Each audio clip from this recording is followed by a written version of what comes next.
Es un placer recibir en Radio Sefaraz a Cecilia de Not. Bienvenida, Cecilia.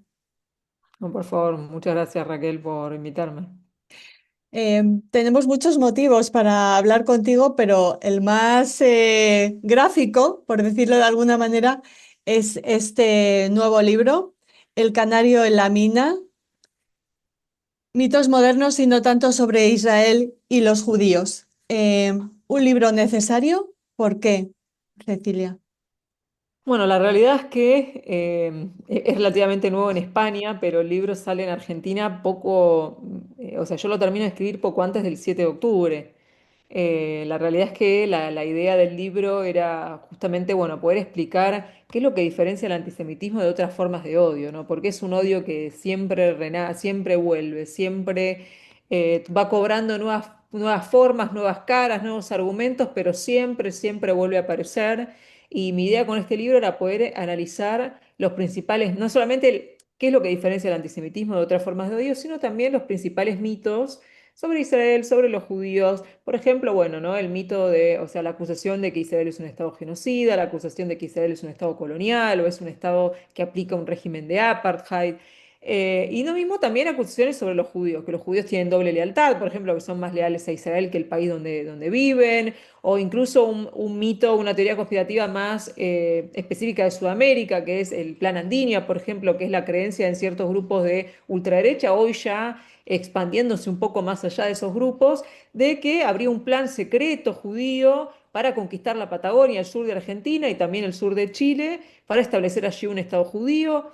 Cosas que, si bien parecen absurdas, terminan en los hechos teniendo consecuencias, porque efectivamente hay argentinos, digamos, que terminan atacando a los turistas israelíes en el sur, pensando que están ahí con objetivos militares. Entonces, y esto es un poco lo central del libro, o sea, el carácter que tiene el antisemitismo que lo diferencia de otras formas de odio, que por un lado es su carácter conspirativo, ¿no? El antisemitismo aparece como una visión conspirativa del mundo, combinando a lo largo de la historia ha ido cobrando distintas formas, ¿no? Un carácter más religioso en la teología de los primeros cristianos, la acusación de los judíos de haber matado a Cristo, los judíos como aquellos que capturaban niños cristianos para asesinarlos en rituales religiosos, ¿no? Y beber su sangre, incluso la asociación de los judíos con la usura, con el dinero, puesto que en la Europa, ¿no? Con la expansión del cristianismo en Europa, en la Europa medieval, había ciertas profesiones que los cristianos no podían llevar adelante y eran las únicas las que podían llevar adelante los judíos, que eran obviamente recaudador de impuestos, prestamista, y eso hacía que la gente los terminara asociando, ¿no? Con esas profesiones. Después esto terminaría evolucionando también con la llegada, ¿no? de la revolución industrial, del capitalismo, con la asociación de los judíos con la usura, con el dinero, con la banca, con los burgueses que venían a explotar a la clase trabajadora. Empieza a aparecer un antisemitismo más secular y más asociado quizá a las izquierdas, ¿no? que veían en los judíos como el capital, la explotación capitalista. Y después, con el advenimiento de las ideas racialistas también en Europa, en la Europa del siglo XIX, aparece también la idea del judío como una raza, de una raza que está en una guerra constante contra la raza europea, contra el ser europeo, y por tanto el europeo no va a tener paz o no va a poder ser próspero hasta que no se elimine ese problema, ¿no? Que eran los escritos de Edouard Drummond, que básicamente decía que la Francia del Ancien Régime, toda esa gloria pasada, hoy estaba decaída, hoy estamos en esta Francia revolucionaria, secular, decadente en su perspectiva, porque era una Francia judía, así le pone a su libro. Y ese libro, ese primer bestseller, ¿no? que antisemita de esa época de Europa, viene de alguna manera a combinar todas las ideas. Drummond era religioso, veía a los judíos como enemigos del cristianismo, veía a los judíos como enemigos de los reyes católicos, y también veía a los judíos como los explotadores económicos, como los banqueros, como los que explotaban al trabajador europeo, y al mismo tiempo los veía como una raza enemiga de la raza europea. Y toda esa combinación de prejuicios le daba a él una visión, una ideología, o sea, el antisemitismo empezaba a convertirse en una visión del mundo, una manera de explicar las cosas, y esto termina o sea, una visión conspirativa tentacular. El judío está en todo, o sea, desde mató a Cristo, pero también controla las finanzas internacionales, también controla, también está detrás del comunismo, del capitalismo, todo al mismo tiempo, todo con el objetivo, porque esta es la visión, o sea, el antisemitismo puede definirse de esta manera, ¿no? Como una visión de que se explica la realidad a través de decir que hay un grupo de personas en las sombras controlando todo y conspirando constantemente contra todo y todos menos contra ellos mismos. Y este grupo es identificado como los judíos. No se ve a los judíos como estas personas que tienen mucho dinero, mucha inteligencia, muchos recursos y lo utilizan constantemente para conspirar en contra del resto del mundo. Y esta es la visión que se empieza a consolidar en esa época y es la que, bueno, terminaría, ¿no?, de consolidarse con los protocolos de los sabios de Sion y posteriormente con el nazismo. Y el peligro que tiene el antisemitismo es que siempre tiene el potencial de convertirse en un odio genocida, porque como es una forma de explicar el mundo y de culpar, digamos, de alguna manera encuentro la manera de explicar todos los problemas a gran escala, todos los problemas eh, que existen en el mundo a partir de culpar a este grupo de personas. Entonces yo explico todo a partir de eso, y si todo se puede, todos los orígenes, todos los problemas pueden rastrear su origen a los judíos, desde las guerras, desde los atentados terroristas, desde las crisis económicas, desde incluso la muerte del Hijo de Dios, entonces, ¿cuál es la conclusión a la que terminan llegando las personas que suscriben a esta ideología? Que la única forma, que es la misma conclusión a la que llegó Drummond, la que llegaron después los nazis, la única forma de poder llegar a volver a esa Francia gloriosa, la única forma, decían los nazis, de poder sostener, de salir de esta humillación que nos había traído el Tratado de Versalles, ¿no? Toda esta derrota de la Primera Guerra y volver a ese orgullo alemán, era sacarse de encima a los traidores, a los que habían sido los culpables de que perdieran los alemanes en la Primera Guerra, que eran los judíos. Entonces, ¿cuál es la conclusión a la que se llega? Que hay que eliminar ese problema para poder solucionar todos los problemas que tenemos, ¿no? A los que están causando. De hecho, todas las políticas nazis se presentaban como políticas defensivas, o sea, incluso el genocidio, ¿no? Se presentó como algo que los alemanes tenían que hacer sí o sí para poder salvarse a sí mismos. Entonces, el antisemitismo es esto, o sea, al tener este carácter conspirativo, la conclusión a la que muchos terminan por llegar es que la única forma de salvarnos a nosotros, la única forma de solucionar los problemas, es eliminando a los que lo están causando, que son los judíos. Entonces, siempre tiene el potencial de convertirse en un odio genocida. Y todas estas teorías conspirativas, desde la del Plan Andinia, desde acusar a los judíos de tener doble lealtad y desde acusar a Israel de cometer todos los peores crímenes del mundo, porque el antisemitismo, como decíamos antes, va cambiando, pero hoy está más asociado, digamos, en los sectores más progresistas a el oponerse a Israel. Yo en realidad me estoy oponiendo a Israel únicamente, pero es prácticamente el mismo discurso con otras palabras. Fijémonos que llegan a la misma conclusión, porque si uno acusa a Israel de ser el culpable, ¿no? Ya no, quizá no es el judío, pero es el Estado judío, el culpable de todos los problemas del mundo, del colonialismo, del racismo, de un régimen de separación racial, de un genocidio, de una limpieza étnica, es la ejemplificación máxima, es presentado como el ejemplo máximo de los peores crímenes. ¿Y cuál es la conclusión entonces a la que se llega? Que hay que eliminarlo. O sea, la conclusión a la que llega quienes suscriben a esta ideología es que el Estado de Israel tiene que dejar de existir. Entonces, es siempre la misma conclusión. O los judíos hay que expulsarlos o hay que matarlos, o al Estado judío hay que eliminarlo y hay que desmantelarlo, porque es la única forma en la que podemos volver a ese pasado que se nos dice que antes de la existencia de Israel todo era maravilloso. Entonces, es siempre el mismo discurso. Y es en ese contexto en el que yo escribo este libro como para poder explicar estos distintos mitos, de dónde vienen, en qué se basan, cuáles son los antecedentes y obviamente refutarlos. Y en ese contexto ocurre el 7 de octubre y es en ese contexto en el que se publica el libro que si uno lee, ¿no?, los capítulos que son específicamente sobre Israel y sobre también su relación con los palestinos, a pesar de no estar obviamente la inclusión de estos últimos 2 años que claramente revolucionaron un montón de cosas, todo aplica, o sea, porque las mismas cosas que se dijeron desde el 8 de octubre se vienen diciendo hace décadas. Ujú. Pero quizá, Cecilia, súper amplificadas, debería sorprendernos esta virulencia del antisemitismo, del nuevo antisionismo. Y si ya tenemos el diagnóstico, ¿cuál podría ser la solución? Sí, a ver, debería sorprender, creo que a mucha gente le sorprendió, creo que los que estábamos en esto y trabajábamos con estos temas, ya veníamos viendo reacciones a nivel global con cosas más chicas, digamos, quizá en la guerra de 2014 también hubo una campaña de propaganda muy, muy fuerte en contra de Israel, pero por ejemplo en esa época las redes sociales todavía no estaban tan arraigadas, por ejemplo no estaba TikTok. Estaba Facebook solamente, en Facebook yo vi un montón de propaganda, pero era mucho menor la utilización de esas redes que han sido una plataforma muy importante a la hora de difuminar toda esta propaganda.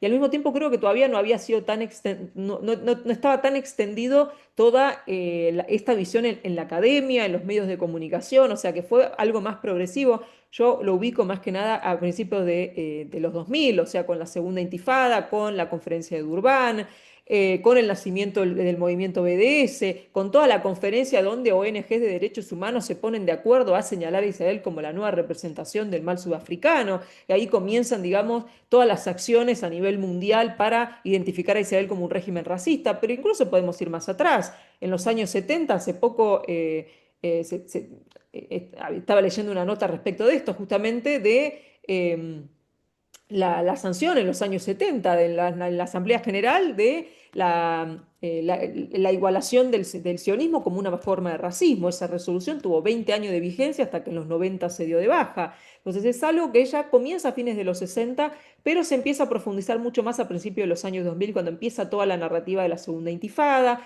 de Israel como este estado colonial que está oprimiendo a un pueblo hace 70, o 70 y pico de años, que este pueblo simplemente tiene piedras, ¿no? Con niños con gomeras descalzos contra los tanques. Es acá cuando comienza intensificarse toda esta narrativa, y las redes sociales obviamente permiten que eso se profundice mucho más. Y a partir y si bien esto no era nuevo, porque también durante 2021, quizá un poco sobre 2022, con algunas mini escaladas que hubo o algunos hechos como la muerte de una periodista palestina de Al Jazeera en Cisjordania, en un enfrentamiento entre milicias palestinas y el ejército israelí, ya veíamos una reacción muy rápida, digamos, cómo había toda una respuesta coordinada también a eso, ¿no? De influencers, de líderes de opinión, de medios de comunicación, de Al Jazeera incluso, o sea, cómo aparecía rápidamente todo un conjunto de elementos a responder automáticamente y a imponer una narrativa muy rápido después de un hecho así. Y eso después del 7 de octubre quedó mucho más claro cómo inmediatamente después comenzó a reaccionar todo ese aparato, digamos, que no es algo espontáneo, sino que es algo deliberadamente construido para poder establecer estas narrativas, y obviamente con la complicidad de un montón de gobiernos del mundo, ¿no? O sea, hemos visto después del 7 de octubre cómo rápidamente, inicialmente Israel tuvo una solidaridad de la mayoría de sus aliados occidentales, pero obviamente cuando comienza la ofensiva, 20 días después del 7 de octubre, ofensiva terrestre en Gaza, comienzan también a cambiar las imágenes que se veían en los medios y en la televisión. Obviamente comenzó eh, el sufrimiento de la población civil de Gaza, y eso automáticamente empezó obviamente a poder empezar a cambiar la visión de presentar a Israel como el agresor, el malo de la guerra, y todo eso obviamente favoreció, y la extensión de la guerra en el tiempo claramente, y el costo enorme humanitario que ha tenido la Franja de Gaza claramente también han sido funcionales a la expansión de esta narrativa. Pero lo que es importante, no hay que negar en ningún momento que el costo humanitario en Gaza ha sido muy alto, que obviamente la población palestina sufrió y está sufriendo las consecuencias de la guerra, y que solidarizarse con eso y que la gente tenga preocupación y solidaridad con esa situación no tiene nada de malo per se. Pero sí está claro que inmediatamente después, ¿no? El 8 de octubre, cuando ni siquiera había habido una respuesta israelí, ya había manifestaciones en muchas capitales del mundo. Ya se estaba hablando de genocidio israelí sin que Israel todavía hubiera siquiera respondido a esa agresión, cuando todavía se estaban contando las muertes en Israel. Ya teníamos gente despegando carteles en las distintas capitales del mundo, los carteles de los secuestrados, porque ya se ha instalado de alguna manera una narrativa, ¿no? De Israel como un país que está ocupando el territorio de otro pueblo, un país que ha sido insertado en esa región donde ya existía un país, teóricamente según esta narrativa, donde todo estaba en paz. Israel fue insertado ahí artificialmente, su población son ocupadores, son europeos blancos colonialistas que no tienen nada que ver con el Medio Oriente, eso es lo que se nos dice. Y tenemos muchas generaciones de personas que han absorbido este tipo de narrativa. Entonces, cuando uno piensa lo piensa de esa manera, ¿no? Que Israel es un país colonial construido por las potencias occidentales para despojar a otro pueblo de sus recursos, de su territorio, de su país, y que encima comete los peores crímenes de la humanidad. Cuando uno tiene asociada e instalada esa narrativa en la cabeza, es muy fácil después, al ver acciones como la de Hamas del 7 de octubre, no verlas por lo menos no como tan graves, o incluso llegar a justificarlas, porque decir, bueno, si yo he visto gente justificando la masacre en el Festival de Nova, ¿no? Diciendo, bueno, pero estos eran jóvenes bailando al lado de un campo de concentración. El presidente de Colombia incluso llegó a decir que Gaza era Auschwitz, o incluso peor que Auschwitz. Entonces, si realmente uno tiene, y esto también se enseña en las universidades, este tipo de narrativa, entonces si uno tiene esta idea, ¿no? Que en Gaza hay literalmente un campo de concentración de exterminio, como era Auschwitz-Birkenau, después, ¿cómo vas a leer las acciones del 7 de octubre? Claramente las vas a leer de una manera totalmente diferente. O sea, no digo que necesariamente vas a justificar los horrores, pero lo vas a ver con otro prisma. Vas a decir, Sí, bueno, pero algo tenía que hacer esta gente como para poder liberarse de este yugo, ¿no? Entonces, lamentablemente está esa visión y obviamente desde ese punto de vista el derecho que Israel tiene a responder ante esa agresión y las formas en las que puede hacerlo también son vistas de otra manera, porque Israel ya es visto como agresor per se por el solo hecho de existir, o sea, su existencia misma ya es una agresión porque está en el territorio de otro país teóricamente. Entonces, desde ese punto de vista no hay derecho a la defensa, o sea, Israel tendría que pasivamente aceptar el terrorismo y la violencia porque en sí se lo merece, porque algo habrá hecho. Entonces, lamentablemente esta es la visión que está en la cabeza de mucha gente. Y bueno, creo que tenemos, obviamente en España hay un problema muy grande, o sea, con nosotros recién mencionábamos cómo algunos gobiernos, no sé, Macron visitando rápidamente Israel después del atentado, pero después, poco después ya cambiando su discurso. Pero el presidente de España, por ejemplo, el día que iba a salir la primera tanda de rehenes a fines de noviembre de 2023, o sea, un mes y medio después de la masacre, cuando iba a salir la primera tanda de rehenes en el primer cese al fuego, que eran todos ancianos, niños y mujeres los que iban a salir en ese acuerdo, el presidente de España junto con el entonces primer ministro belga se pararon en Rafía, o sea, en el cruce de Rafía, sí. donde iban a salir los rehenes a decir que había que reconocer un Estado palestino, o sea, en ese contexto. Entonces, ha habido, o sea, hay cosas que eran esperables claramente, o sea, porque ya se veía que iba a haber un intento, ¿no? De presentar rápidamente a Israel como un agresor, de tratar de quebrar lo más rápido posible el momentum que tenía Israel como víctima, porque desde esta narrativa es imposible ver a los israelíes o a Israel como víctimas de algo, siempre son los malos de alguna manera. Entonces, rápidamente se buscaba cambiar esta narrativa y eso creo que era esperable.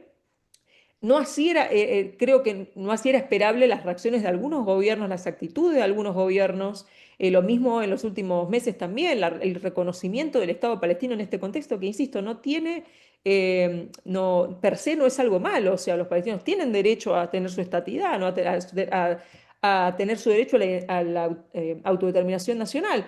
Pero creo que en este contexto, todavía con Hamas gobernando la Franja de Gaza, con Hamas todavía teniendo los cuerpos de 4 personas que se niegan a liberar, creo que de alguna manera es una legitimación de la violencia. Yo siempre recuerdo la época del mandato británico, cuando los líderes árabes en el mandato británico fomentaban la violencia, las revueltas, atacaban a los británicos, atacaban a los judíos, y los británicos reaccionaban sacando libros blancos, restringiendo la inmigración judía, restringiendo la compra de tierra judía. Entonces los líderes árabes se dieron cuenta, bueno, si nosotros somos violentos, obtenemos cosas, obtenemos concesiones. Entonces yo ahora lo veo como una repetición de eso, ¿no? Incluso Gran Bretaña también reconociendo un Estado palestino.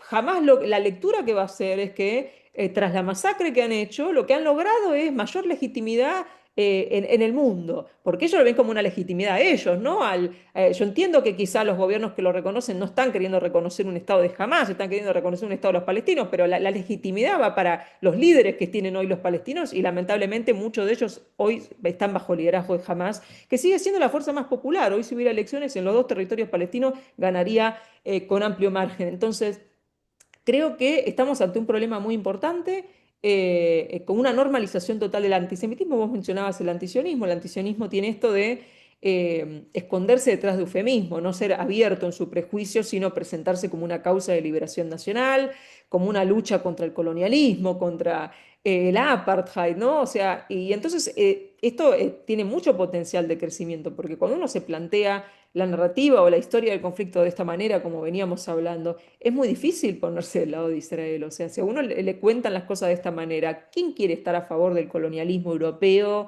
en Medio Oriente? ¿Quién quiere estar a favor de un genocidio? ¿Quién quiere estar a favor del racismo, del supremacismo racial? nadie quiere estar a favor de esas cosas. Entonces, si uno tiene esa perspectiva, lamentablemente, o sea, va a tomar una visión muy sesgada, que insisto, no significa entonces que la realidad es que es al revés y que es Israel y que es el bueno. No, la realidad es mucho más compleja. O sea, creo que para poder discutir conflictos como el de Medio Oriente hacen falta matices. O sea, no podemos ver las cosas como si fuera un partido de fútbol, no es No es Barcelona-Real Madrid. maniqueo.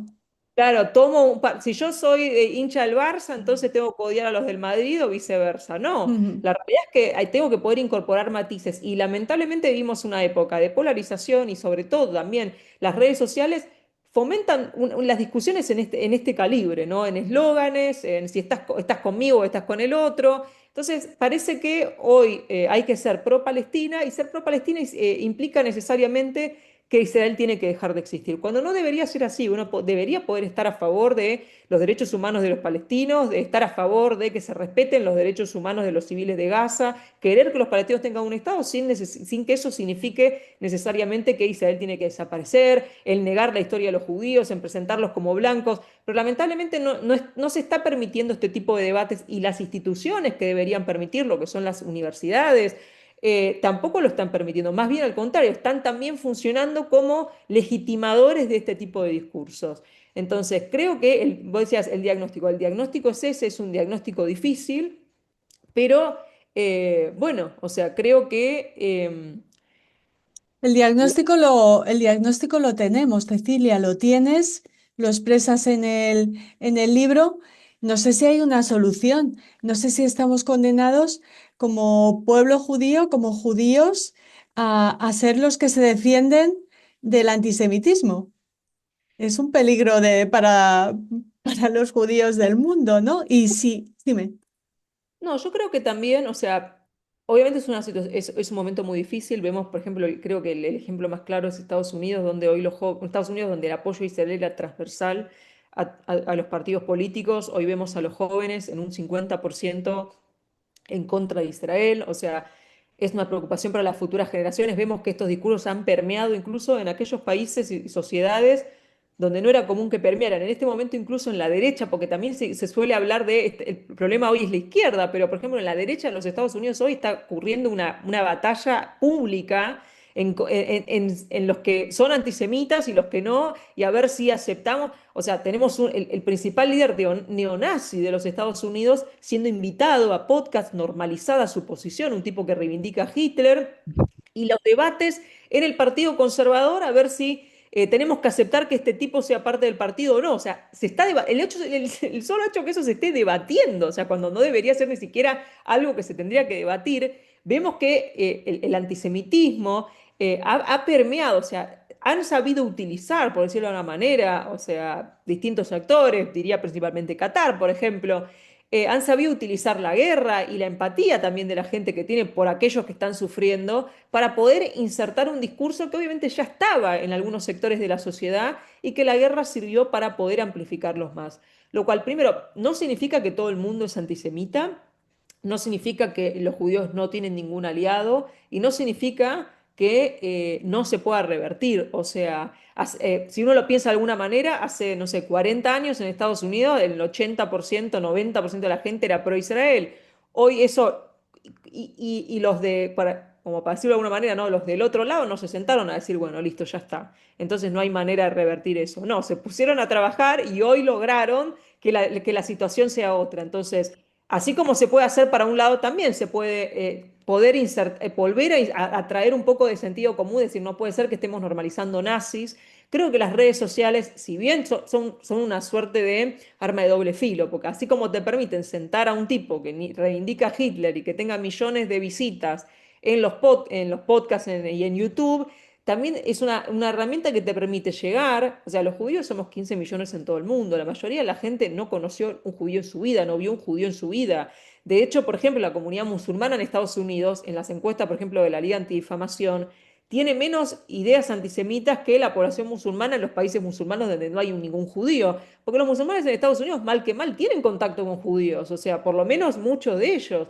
Es más difícil creer un montón de pavadas sobre un grupo de personas cuando vos tenés contacto con ellos diariamente. Pero como los judíos son muy pocos, la mayoría de la gente no tiene contactos con judíos. Entonces, en ese sentido, las redes sociales pueden servir también como un vehículo para poder llegar con ese mensaje que de otra manera la gente no obtendría. Ahora, creo Ujú, que para eso hace falta tener una estrategia que me parece que Israel en ese sentido no la tiene, no es un país que comunique bien su postura, que no, está bien, tiene un montón de prioridades bélicas y de defensa que claramente hacen que eso pase a un segundo lugar, pero creo que está claro que después de la guerra que los enemigos de Israel no lo ven como algo separado, sino que la parte bélica y la parte propagandística van de la mano. Creo que Israel tiene que también empezar a tomarse en serio esa batalla y empezar a coordinar también con la diáspora y a invertir recursos en poder tener una narrativa coherente también, porque uno lo que ve es que Israel está diciendo una cosa. Y ni siquiera Israel, porque está diciendo una cosa el gobierno, otra cosa la oposición, otra cosa dice Aretz, entonces la gente lo agarra y dice, ah, vieron que un diario israelí dice que es genocidio, entonces es genocidio. Y después tenés la comunidad en Estados Unidos, AIPAC dice una cosa, la ADL dice otra cosa, los judíos en Argentina dicen una cosa, en España otra, en Chile tienen miedo porque hay una comunidad palestina muy grande, entonces ni siquiera dicen nada. Entonces, que a mí también me pasaba eso, por ejemplo, cuando estuve en Chile, que yo decía, ¿cómo puede ser que nosotros estamos en Argentina, al lado, tenemos la comunidad más grande judía de América Latina y la mayoría de los judíos argentinos por ahí ni saben lo que está pasando en Chile y por ahí nosotros podríamos estar apoyando a la comunidad judía chilena que está agazapada con miedo porque tiene medio millón de comunidad palestina marchando en la calle? Y no está esa coordinación, no veo esa coordinación entre las distintas comunidades de trabajar en conjunto, crear una narrativa, poder tener al menos algunos talking points en común más allá de nuestras diferencias ideológicas después en todo lo demás, pero por lo menos decir, bueno, Israel tiene derecho a existir, eso estamos de acuerdo la mayoría de los judíos, entonces tenemos que poder, y hoy eso está en disputa, hoy está legitimada como consigna política el llamar a destruir una nación. Entonces tenemos que ir a lo más básico, la gente ni siquiera sabe que los judíos son un pueblo, piensa que son blancos europeos, que no tienen nada que ver con el Medio Oriente, y por ahí vos ves que las embajadas están trabajando, no sé, la Startup Nation. A nadie le va a importar las startups que tenés si piensan que vos sos un apartheid. Entonces, el discurso tiene que ir a lo más básico y me parece que no se está llevando adelante de la mejor manera. Y creo que otro elemento clave tiene que ser la construcción de puentes con el mundo no judío, dejar de tenerle miedo al mundo no judío. Hay mucha gente. Hay muchos focos, por ejemplo, no solamente los evangélicos, hay muchos focos, por ejemplo, la diáspora venezolana en América Latina son 8 millones de personas. Tenés un grueso muy, muy fuerte que apoya a Israel porque ve a los enemigos de Israel como los aliados del régimen venezolano, por ejemplo.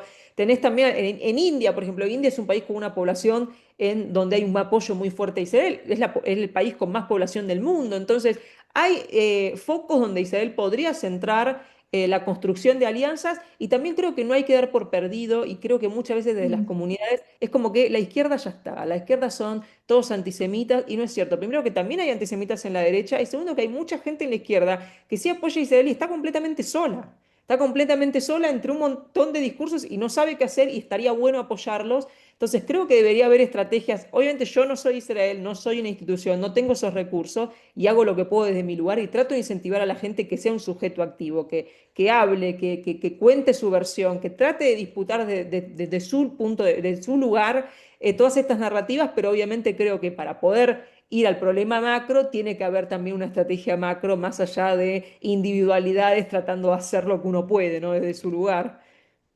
Bueno, imagínense esta conversación con Cecilia de Not, pero mucho más larga, con más cifras, con más datos, con más reflexión todavía. En este, el canario en la mina, el simbolismo está claro, la metáfora, todos los judíos la entendemos. Cecilia, es un instrumento ya para terminar. Es un instrumento también para esto último que comentabas, ¿no? Ese activismo para recuperar, bueno, pues para equilibrar la narrativa, al menos. Bueno, a mí justamente mi experiencia fue que le doy clases a jóvenes sobre Israel, sobre antisemitismo, o también en las redes sociales. En mi activismo en redes sociales, las preguntas más por ahí más repetidas son no sé qué responder. O sea, que ahí es cuando yo, por ejemplo, no fui a las instituciones judías, o no es que tuve educación judía, yo fui a la escuela pública en Argentina Y por ahí daba por sentado que, bueno, si vos fuiste a las instituciones judías, hay cosas que las sabés, pero después me voy dando cuenta porque la gente va diciendo, no, no, no las sé, o sea, por ahí no conozco tan a fondo la historia de Israel, no sé cómo responder a las cosas que me dicen, sé que está mal, pero no sé cómo responderlo. Y también gente no judía que quiere responder, o sea, me están diciendo que Israel es genocida y no sé qué decir, o me están diciendo que los judíos, no sé, hicieron tal cosa u otra, hicieron el 11 de septiembre y obviamente sé que es cualquier cosa, pero no sé dónde sale esto. Y entonces creo que en el libro lo que traté de hacer es justamente eso, no solamente presentarte el mito, o sea, no solamente decirte, los antisemitas dicen que los judíos controlan los medios de comunicación, sino explicar, darte contexto histórico, de dónde viene ese prejuicio, hace cuánto que se dicen esas cosas, para qué cosas se utilizaron, o sea, que los nazis lo utilizaron para justificar, el zar lo utilizó para justificar pogromos. Y por qué eso es falso, por qué eso es mentira, o sea, y tratar de mostrarte, incluso también hay yo lo que lo traté de estructurar es empezar por los mitos que son más hacia los judíos en general, e ir llegando a los mitos que son más de la izquierda o el progresismo en la actualidad, para terminar con los que son más asociados a la derecha. Y hay un mito de la derecha que está también creciendo en Estados Unidos, es la idea y que también se mezcla con algunos de la izquierda, que es decirte que los judíos están detrás de una suerte de intento de reemplazo poblacional, ¿no? Y mira, fíjate que volvemos a las discusiones en Europa de la raza, que los judíos están en constante lucha contra la raza blanca cristiana europea, ¿no? Como que los judíos tratan, o sea, están detrás de las organizaciones de refugiados, están detrás del aborto o el feminismo, el matrimonio gay, la pornografía incluso, y están detrás de esto de traer refugiados a Occidente para de alguna manera llegar a Occidente de minorías y que los blancos sean cada vez menos. Y hay mucha gente que cree esto, cree que hay un plan de reemplazo poblacional ideado por los judíos. Y bueno, y esas son cosas que a veces la gente las ve de pronto, dice, pero ¿y esto qué es? Entonces yo trato en el libro también de darte un poco de contexto de dónde viene esto, quiénes son los que lo están reproduciendo, en qué se basa y por qué esto es absolutamente absurdo. Entonces es tratar de dar algunas herramientas para poder, cuando uno se enfrenta a este tipo de acusaciones, saber de dónde viene, entender qué es lo que me están diciendo y poder responderle a la otra persona, obviamente siempre que no sea un nazi, ¿no? O sea, hay Ujú. veces que para algunas personas es absurdo tener un Imposible. discurso que no Sí, tiene los sentido. impermeables, ¿no? Pero Que, dentro de lo posible hay algunos que sí tienen interés y si uno les da información y les recomienda alguna fuente, que es otra cosa que intento hacer en el libro, poner un montón de referencias como para decir, bueno, no te quedes con lo que yo digo, buscá y vas a ver que hay más y bueno, que vos puedas tener algunas herramientas para poder dar esa pelea, por lo menos desde nuestro humilde lugar. bueno, Cecilia, pues muchísimas gracias por dar esa pelea, también en las redes sociales, gracias a tu libro El Canario en la Mina, mitos modernos y no tanto sobre Israel y los judíos, y por esta entrevista que nos gustaría alargar, pero sabemos que estás muy ocupada y te agradecemos muchísimo tu trabajo y que hayas estado aquí en Radio Sefarad. Gracias. No, por favor, muchas gracias a ustedes.